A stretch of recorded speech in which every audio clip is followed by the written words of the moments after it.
if Islam is the best religion, then why you find most of the terrorists are Muslim, most of the robbers are Muslim, most of the people who cheat are Muslims? Why? If Islam is the best religion, then why do you see that the Muslims are the worst?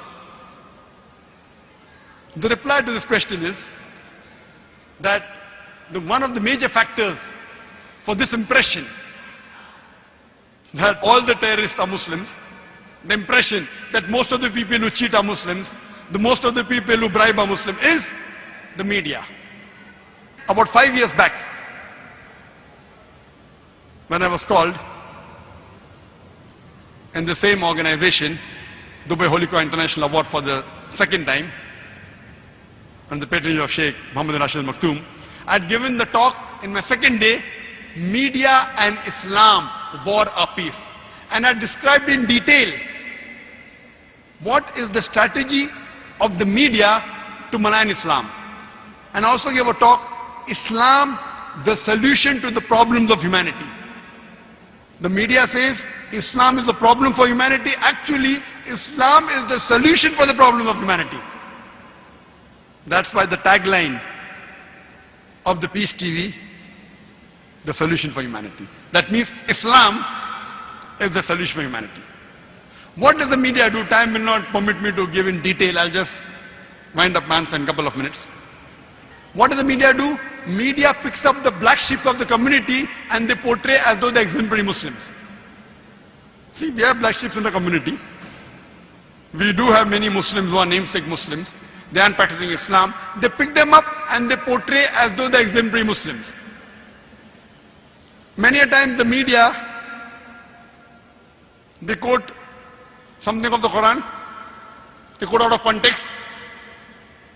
Whenever they get information, they malign the Muslims. For example, we know in 1996, the Oklahoma bombing, at that time, it was the biggest attack on American soil.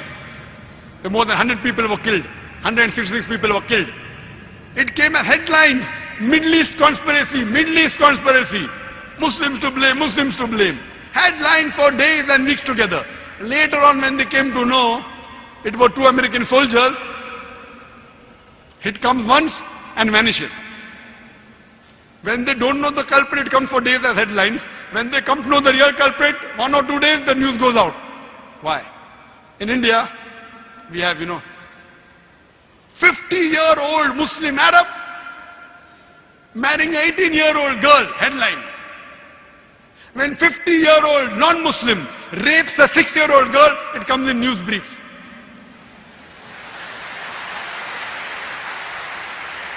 That 50-year-old Arab Muslim, he is taking permission and marrying a girl with her will, with the will of the parents. It doesn't go down the throat of the media. But when a 50-year-old non-Muslim rapes a 6-year-old girl, it comes in news briefs.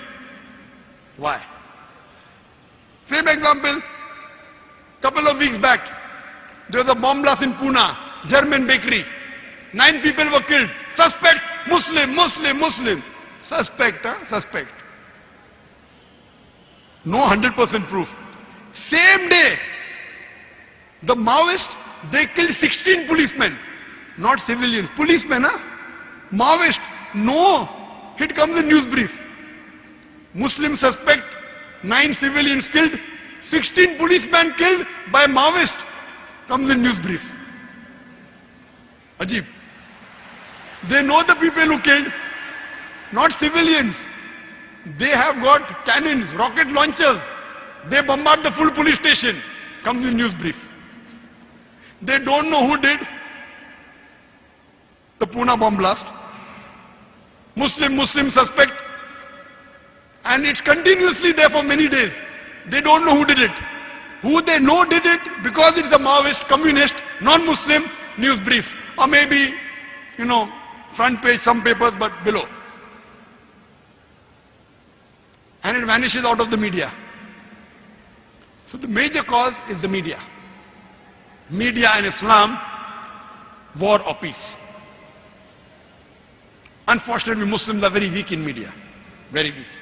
We may have good media about song channel, dance channel, many. But Islamic channels, Unfortunately. Unfortunately.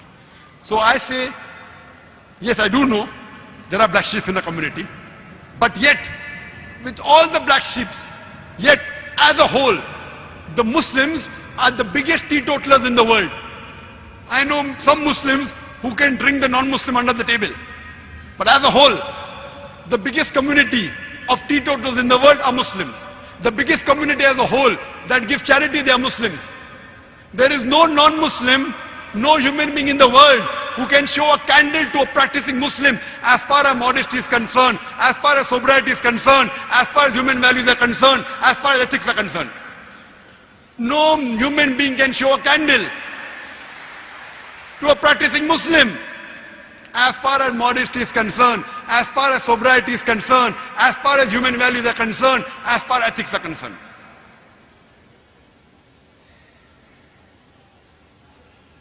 And I always give the example. Suppose you want to judge